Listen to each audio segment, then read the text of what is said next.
Gila guys, ngeri banget ini guys. Lu tahu nggak sih ketika negara-negara makin banyak yang berperang, ternyata di tengah penderitaan begitu banyak orang ya, anak-anak banyak yang mati di ban, kena bom rudal. Ternyata ada negara yang justru makin cuan guys.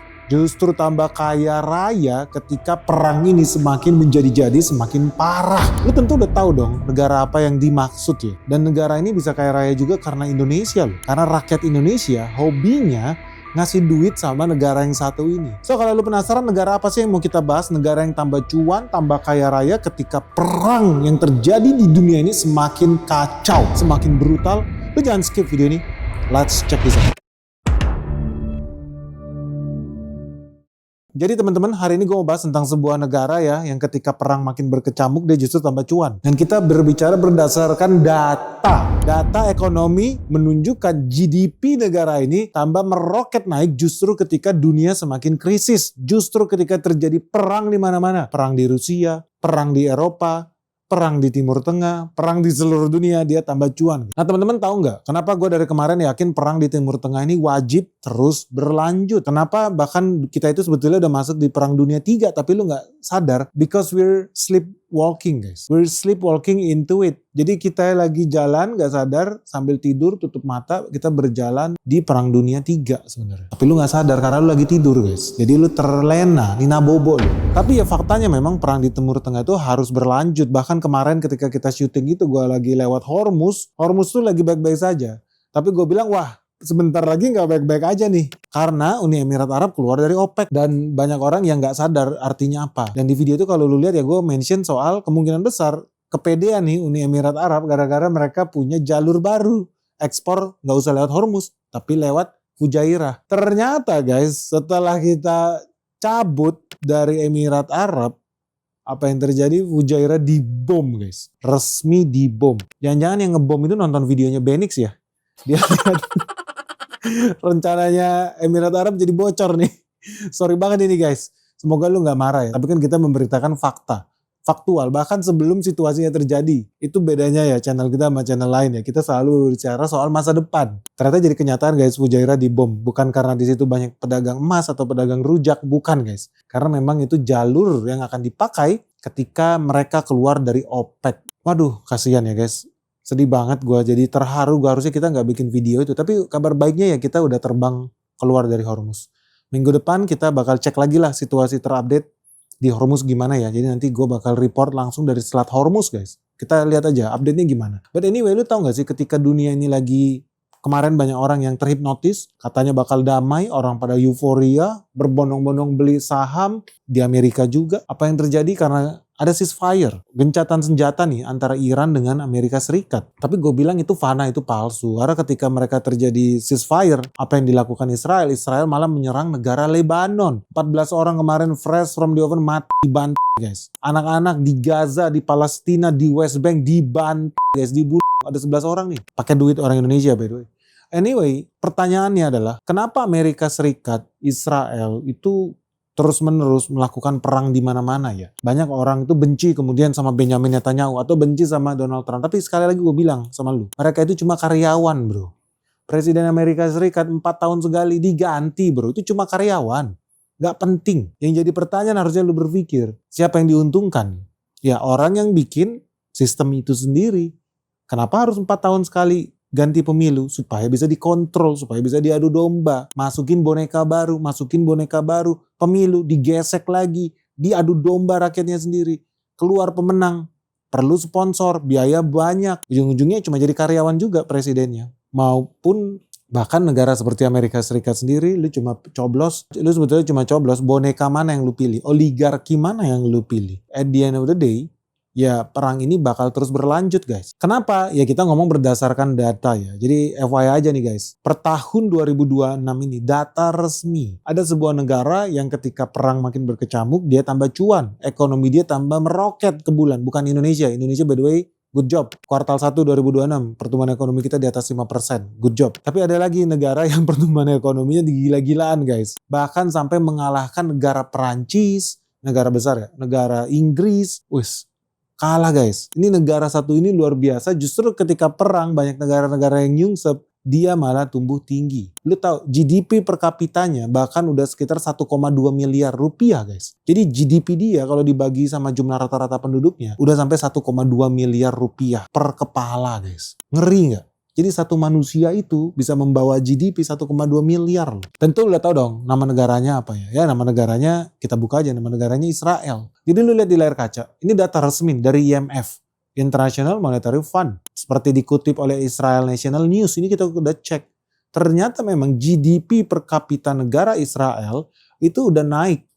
Justru ketika perang naik menjadi 69.800 dolar. Ini membawa dia ke peringkat 20 besar dunia guys. Jauh mengalahkan United Kingdom nih, Inggris yang cuma 56.000 dolar. Atau Prancis GDP per kapitanya cuma 51.000 dolar. Ya buat teman-teman, buat bayangan aja, gambaran aja biar tahu. Kenapa gede banget sih sebetulnya GDP-nya Israel sekitar 69.000 dolar per kepala. Karena Indonesia sendiri GDP kita itu cuma 5.600 dolar per kapita per tahun. Artinya rata-rata manusia di Indonesia itu bisa menghasilkan nilai ekonomi buat PDB negara kita, jadi GDP-nya Indonesia, kita itu cuma bisa bawa sekitar 5.600 dolar dalam satu tahun. Atau sekitar 95 juta rupiah kalau pakai kurs 17.000 rupiah per dolar. Jadi bayangkan negara Indonesia, penduduk kita secara rata-rata memberikan kontribusi per kepala 95 juta rupiah per manusia yang ada di Indonesia. Tapi di Israel, hari ini resmi, per kepala manusianya bisa menghasilkan GDP 1,2 miliar per kepala. Indonesia 95 juta rupiah per kepala. Gila nggak? Jadi dari sini secara faktual ya, data juga udah menunjukkan artinya Israel itu bisa memberikan kontribusi 12 kali lipat lah dibandingkan manusia Indonesia guys. Lu bayangkan, manusianya sama, tangannya sama-sama dua, kakinya sama-sama dua, telinganya sama-sama dua, hidungnya satu, tapi mereka bisa memberikan nilai ekonomi 12 kali lipat lebih besar dibandingkan manusia yang ada di Indonesia guys. Atau dengan kata lain ya, lebih cuan lah ternyata mereka. Jadi gak usah sedih juga lah rakyat Indonesia. Soalnya Perancis aja ya satu manusia cuma bisa menghasilkan 800 jutaan, 880 jutaan.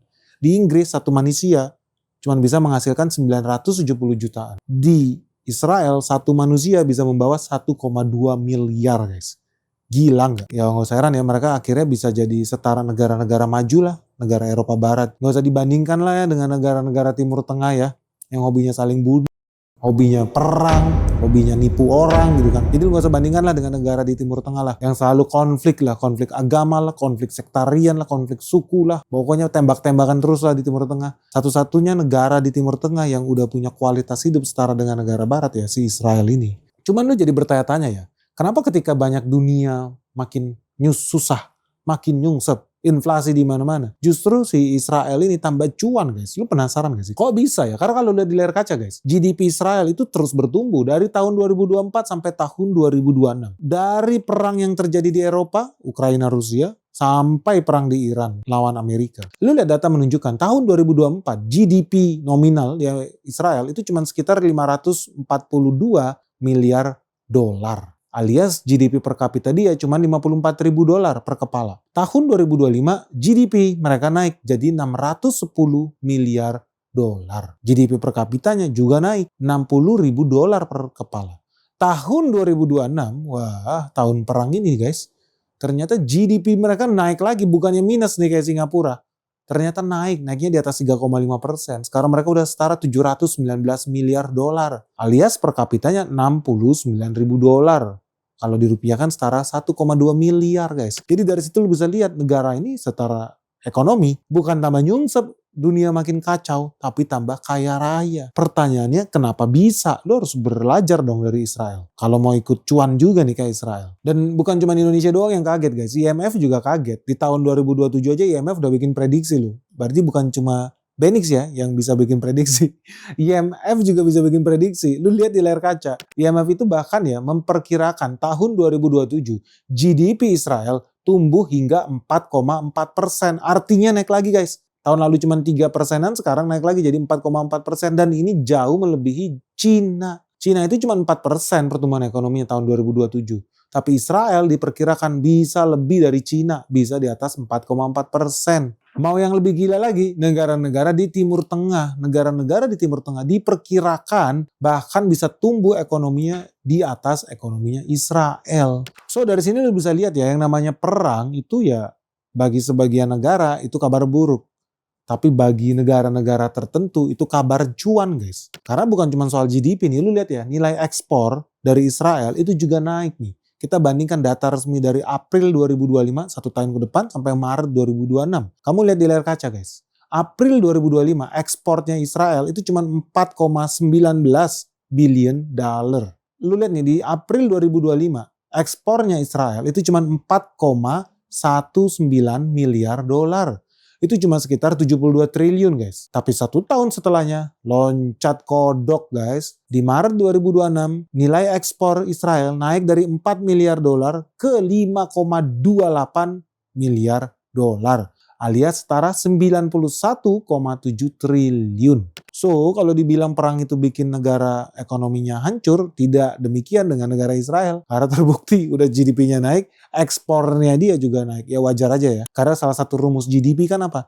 Konsumsi dalam negeri, government spending, investasi, dan yang paling penting yang dibuktikan hari ini, ekspor tumbuh lebih besar. Ekspor lebih banyak dibandingkan impor. Jadi kalau dibilang perang itu bikin nyungsep, tidak betul. Dalam kasusnya Israel ya. So dari sini lu akan bertanya-tanya, oke, hebat ya negara Israel GDP bisa naik pesat. Negara tambah kaya raya, rakyatnya tambah cuan. Tapi pertanyaannya, pertumbuhan ekonomi Israel yang makin besar ini dari mana? Nah itu pertanyaan pentingnya guys. Dari mana sih pertumbuhan ekonomi ini berasal?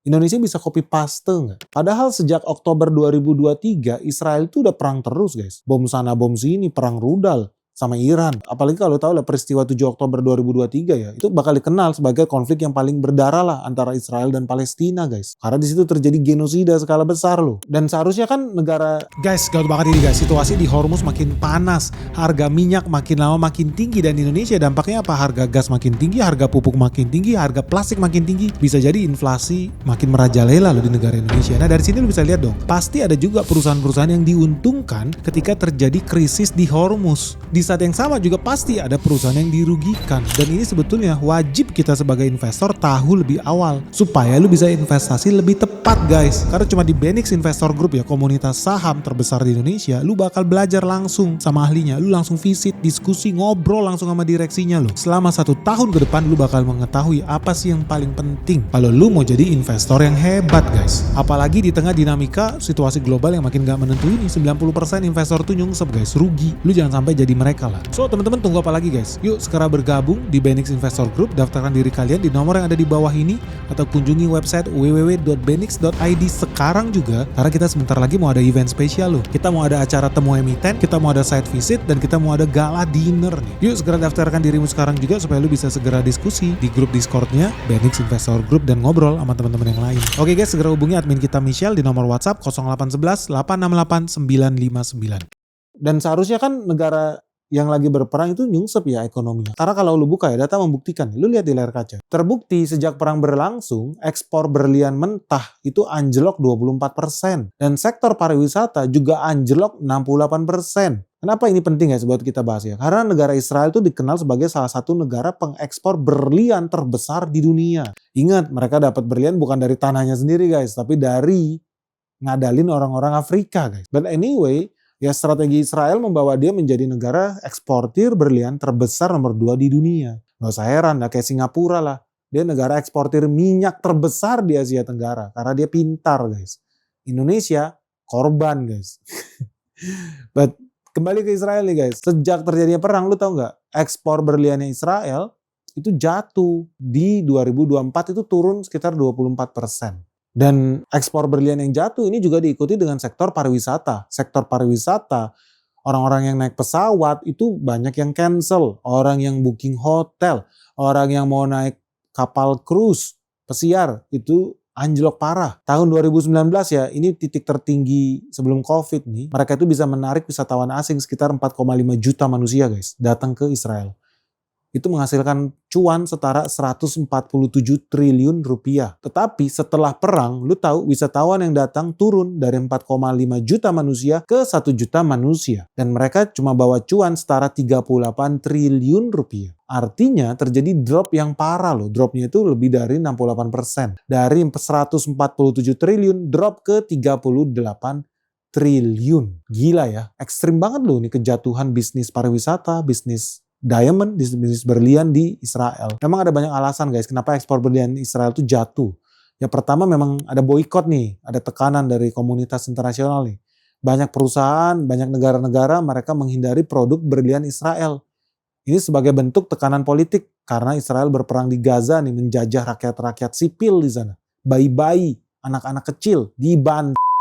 So, nggak heran kalau kemudian diboykot nih produk berliannya Israel. Nah, gara-gara perang sendiri ya terjadi gangguan penerbangan, udah pasti terjadi gangguan logistik juga. Artinya, maskapai-maskapai pesawat itu banyak yang meng-cancel penerbangan mereka ke Israel. Nah, berlian ini salah satu komoditas yang biasanya dikirim nggak pakai kapal guys, ngeri lah. Mereka dikirim pakai pesawat karena nilainya tinggi, tapi beratnya kan kecil, volumenya kecil. Mau nggak mau kalau terjadi gangguan di bisnis penerbangan, ujung-ujungnya bisnis distribusi berlian terganggu. Nah, kesempatan ini diambil sama India guys. Jadi ini ada persaingan dari India. India itu ada kota namanya Kota Surat. Nah, ini salah satu kota penghasil berlian terbaik di dunia. Gara-gara perang ini banyak klien-klien yang biasanya belanja berlian ke Israel pindah. Sekarang belanjanya ke India karena India lebih aman. Pesawatnya kemungkinan kecil dibom. Dan negaranya juga stabil secara geopolitik. Jadi dari situ udah bisa lihat lah, oh berarti sebetulnya banyak bisnis-bisnis yang menangis juga ya kalau lu bergerak di bidang penerbangan, perhotelan, F&B, makanan, minuman, pariwisata, lu nyungsep. Dan memang data menunjukkan pelaku bisnis ya, lu kalau jadi pengusaha UMKM di Israel hari-hari ini, lu juga pasti menangis. Karena data menunjukkan memang faktanya banyak pengusaha UMKM kayak tukang kayu, tukang furniture, tukang salon, tour guide, toko-toko kelontong, petani, fotografer. Mereka udah kesulitan banget karena ya demand berkurang. Permintaan customer berkurang. Banyak orang-orang yang cancel pesanannya guys. Dan kalau mereka mau kredit ke bank juga makin susah karena resiko tinggi. Lo harus pakai asuransi. Dan gara-gara perang ya negara juga nggak bisa kasih bantuan. BLT, bantuan langsung tunai. Atau kasih program MBG. Kagak bisa guys. Mereka nggak bisa ngandelin negara di situ. Jadi banyak pelaku usaha UMKM yang menangis di Israel hari ini. Bahkan menurut data, lu tahu ya, ada lebih dari 60.000. Gue ulangin, 60.000 UMKM di Israel yang resmi bangkrut, tutup UMKM ini. Dan 60.000 ini menurut lu mungkin udah banyak ya? Enggak, bakal naik lagi. Tahun depan diperkirakan ada 80.000 UMKM di Israel yang bakal kolaps guys. Dan gak usah heran kenapa mereka kolaps, ya revenue mereka udah drop guys. Dropnya itu sekitar 50%. Hilang omzet mereka 50% gara-gara perang ini. Bahkan lebih tragis lagi nih kalau UMKM lu bergerak di bidang makanan, catering, di bidang jualan minuman, kafe, bar, kedai kopi, dan lain sebagainya, diperkirakan lu nyungsep lebih dari 65%. Jadi bisnis lu bakal kehilangan omzet ya lebih dari 65%. Gambaran kasarnya gini, kalau bisnis lu omzetnya biasanya 100 juta sehari, hilang 65%, berarti cuma sisa 35 juta sehari guys. Gila ya, ngeri banget loh. Dan bukan cuma pengusaha-pengusaha catering, F&B, restoran, tapi petani-petani di Israel itu salah satu produk unggulan ekspor Israel adalah hasil pertanian. Jangan heran, lu kalau pergi ke Timur Tengah makan kurma, kemungkinan besar kurma lu juga dari Israel juga guys. Karena memang produk pertanian Israel itu terkenal bagus, terkenal canggih karena mereka bisa nanam apapun, nanam stroberi di padang pasir, mereka juga bisa. Dan faktanya sektor pertanian di Israel itu terdampak, mereka diperkirakan rugi sekitar 1,8 triliun. Kenapa bisa guys? Karena menurut data ya, di wilayah utara Israel gara-gara ada perang nih, ada 42.000 acres lahan pertanian yang terbakar. Jadi ya petani-petani di Israel udah rugi triliunan loh. Gara-gara perang ini juga. Nah syukurnya nih negara Israel itu ternyata pemerintahnya gercep. Mereka gerak cepet guys. Melihat petani mereka rugi sekitar 1,8 triliun gara-gara perang yang terjadi di wilayah utara Israel. Negara udah siapin cadangan bantuan setara 71 triliun rupiah. Supaya petani-petani di Israel tidak bangkrut. So yang jadi pertanyaan penting gini guys. Artinya bisnis pariwisata nyungsep. Orang-orang yang tadinya pengen ziarah misalkan ke Yerusalem, ke Bethlehem, mereka takut lah. Karena mereka ternyata nggak pengen masuk surga lebih cepat. Tapi kalau ziarah semangat ya. Anyway, kalau bukan dari pariwisata, dari penerbangan, makanan, minuman, semua banyak yang nyungsep, petani banyak yang bangkrut. Terus dari mana pertumbuhan ekonominya Israel ya? Ternyata bukan dari sektor pertambangan, bukan dari berlian, bukan dari pariwisata, bukan pertanian, bahkan UMKM nggak bisa diandalkan. Nggak seperti di Indonesia. Jadi dari mana guys pertumbuhan ekonomi Israel berasal? Lu makanya jangan skip video ini guys.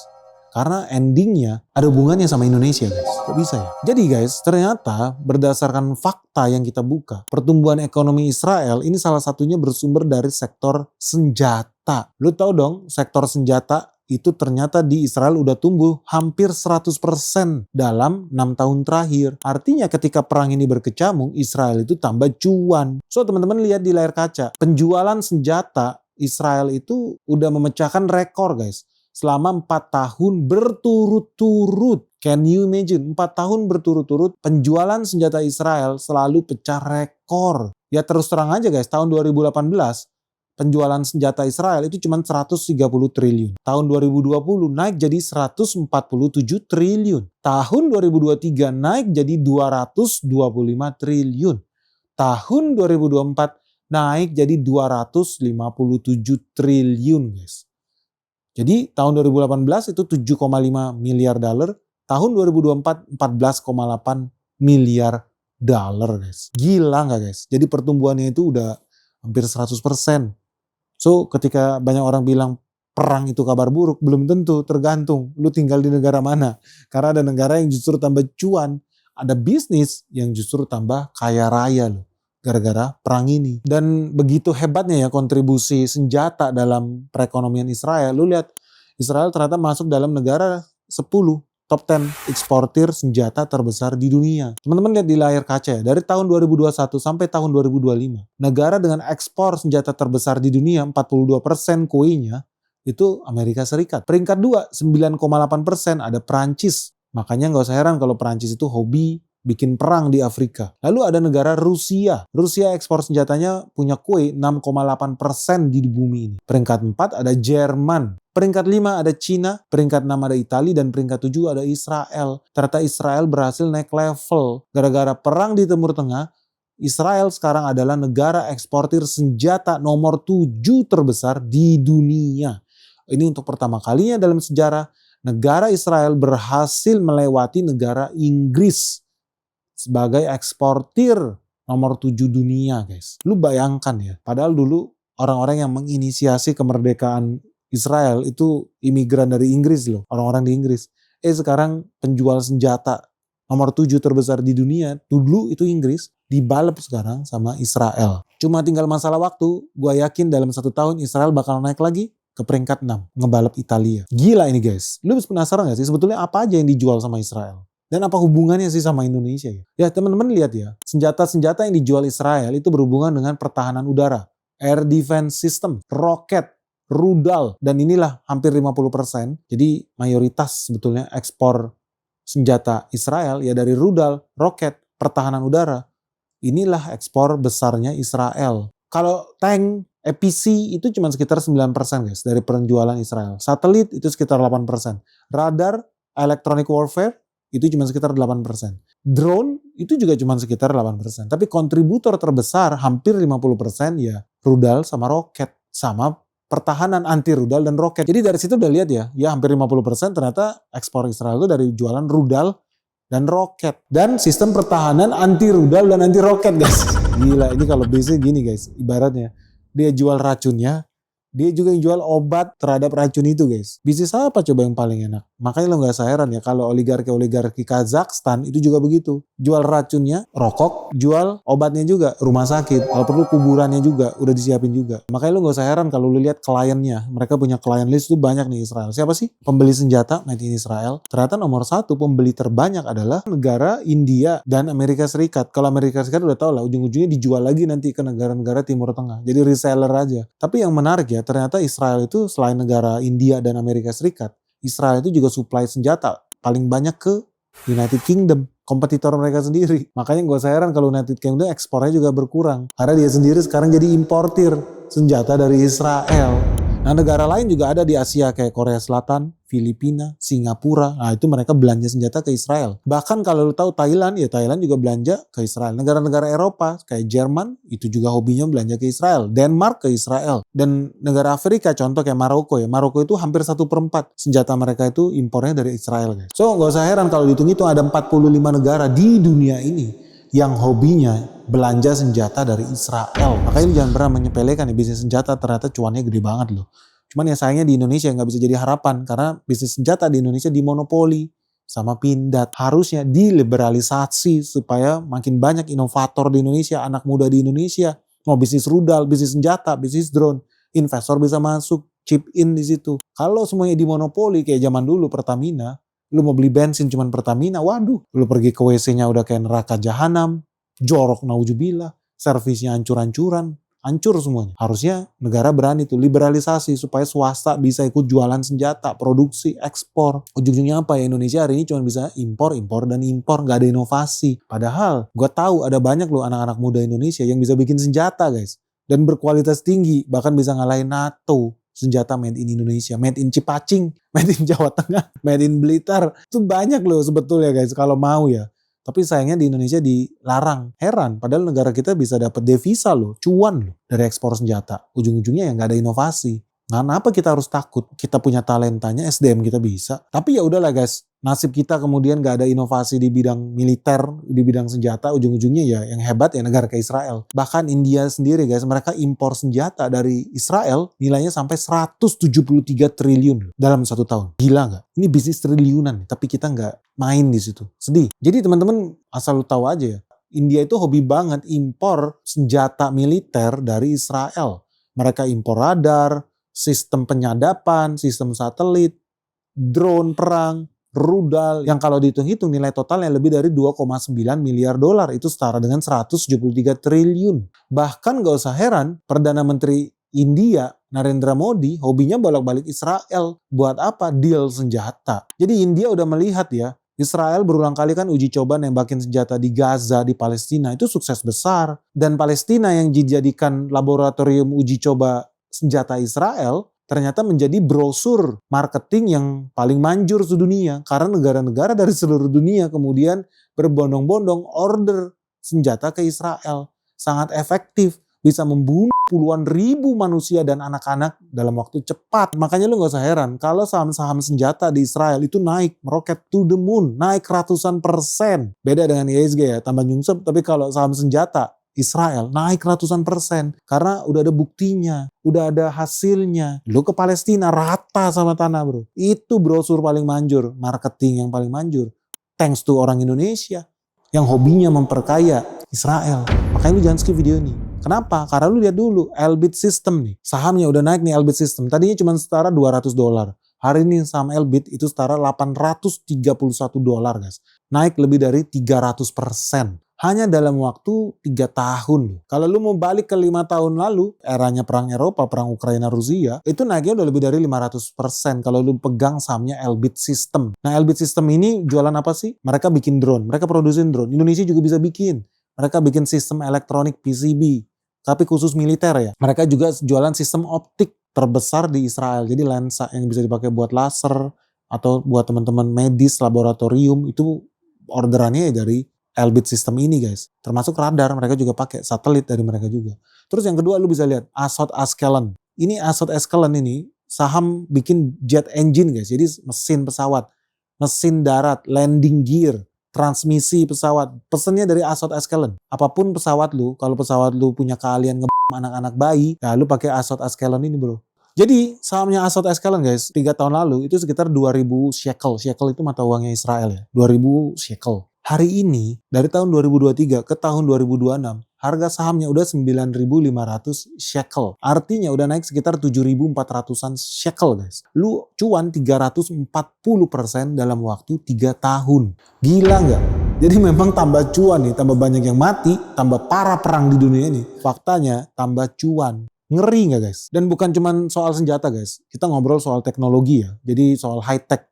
Jadi bisnis high tech di Israel itu salah satu yang terbaik di dunia. Gara-gara mereka sukses berat lah ya, membantu rakyat-rakyat sipil gitu ya. Teknologi mereka terbukti manjur, mengurangi populasi penduduk di Timur Tengah. Ya kita ada data nih di tahun 2025 kemarin ya, kuartal 3 doang lah ya. Di 1 kuartal aja, mereka berhasil menarik dana ya dari investor asing itu lebih dari 40 triliun. Mereka berlomba-lomba investasi di bidang-bidang yang high tech, teknologi tinggi yang ada di Israel. Dan ini sebetulnya sektor high tech ya. Salah satu kontributor besar dalam GDP-nya Israel di luar senjata. Jadi high tech itu belum tentu senjata, bisa juga sistem fintech, teknologi finansial, bisa juga teknologi kesehatan, teknologi satelit dan lain sebagainya. Tapi lu tau nggak yang paling penting? kesimpulannya nih guys, kita mau bicara. Pertanyaannya, jadi sebetulnya perdamaian ceasefire yang selama ini digaung-gaungkan di Amerika Serikat, di Timur Tengah, sebetulnya itu real nggak? Faktual nggak? Mungkin nggak itu terjadi? Bener-bener nggak bakal terjadi? Karena kita jujur-jujuran aja. Siapa sih yang mau kehilangan cuannya ratusan triliun, ribuan triliun? Karena faktanya semakin banyak korban yang tewas di Gaza, di Iran, di Lebanon, ujung-ujungnya menguntungkan Israel. Cuannya bukan 1-2 triliun. Sebetulnya cuannya lebih dari ratusan triliun bahkan. Dari sini lu jadi tahu ya, sebetulnya mereka ini menginginkan perdamaian atau tidak. Karena suka nggak suka, ternyata perang adalah sebuah bisnis guys. Perang itu tragedi bagi orang-orang yang jadi korban. Tapi bagi para pelaku di dalamnya, ternyata itu adalah bisnis yang bagus. Nah, pertanyaan pentingnya gini guys. Gue mau share sama lu soal senjata hari ini. Lu mungkin lihat, wah ini hebat, wah ini cuan, wah sahamnya naik 300%. Oke lah, tapi hari ini gue sebetulnya bukan mau bicara itu. Karena ternyata kontribusi senjata yang lu lihat sini, wah luar biasa ya, bikin GDP dia aja naik tinggi. Itu ternyata nothing guys. Lu tahu nggak? Ada sektor lain sebetulnya yang menjadi tulang punggung ekonominya Israel. Karena kontribusi sektor tersebut mewakili hampir 50% dari GDP-nya Israel. Sektor senjata yang ngasih cuan ratusan triliun di layar kaca lu itu, kontribusinya guys, cuman sekitar 7% dalam perekonomian Israel. Tumbuh, yes. Cuan, yes. Tapi lu tahu nggak, ada sektor lain yang cuannya jauh melewati bisnis militer ini. Yang cuannya, kontribusi ekonominya bisa sampai 50% dari total GDP-nya Israel. Lu tahu nggak kenapa itu menarik? Karena ternyata sektor tersebut bisa tumbuh tinggi karena duit rakyat Indonesia. Duit lu, militer ini, nothing guys. So lu penasaran gak sih guys? Sebetulnya sektor apa yang menumbuhkan, yang mendorong perekonomian Israel sehingga Israel bisa menjadi negara superpower nih sebentar lagi. Dan kenapa dari tadi gue bilang itu pakai duit lu? Lu yang nyetor. Bahkan tahun ini lu nyetor 200 triliun buat Israel supaya dia bisa bunuh lebih banyak lagi orang. Penasaran gak guys? Lu setuju gak kalau kita bahas lebih detail di part 2 video ini? Kontribusi rakyat Indonesia terhadap pertumbuhan ekonomi Israel. Kalau lu setuju, segera like video ini. Begitu mencapai 24.000 likes, dalam 24 jam kita akan buka tuntas sektor apa sebetulnya yang jauh lebih cuan dibandingkan bisnis militer ini. Dan apa sih kontribusinya rakyat Indonesia terhadap perekonomian Israel? Kalau lu penasaran bagaimana rakyat Indonesia menjalankan tugasnya memperkaya rakyat Israel. Oke guys, ditunggu saran masukannya dari kalian. Menurut kalian sektor apa sih yang mempercuan, yang memperkaya Israel? Bagaimana sih kontribusi Indonesia terhadap pertumbuhan ekonomi Israel? Kalau lu tahu, share dong jawabannya di kolom yang ada di bawah ini. Atau lebih setuju, kita bahas di part 2. Oke, semoga video ini bermanfaat. Segera share video ini sebanyak-banyaknya. Segera like video kita sebanyak-banyaknya. Dan jangan lupa subscribe. Salam sehat, salam cuan. Bye-bye.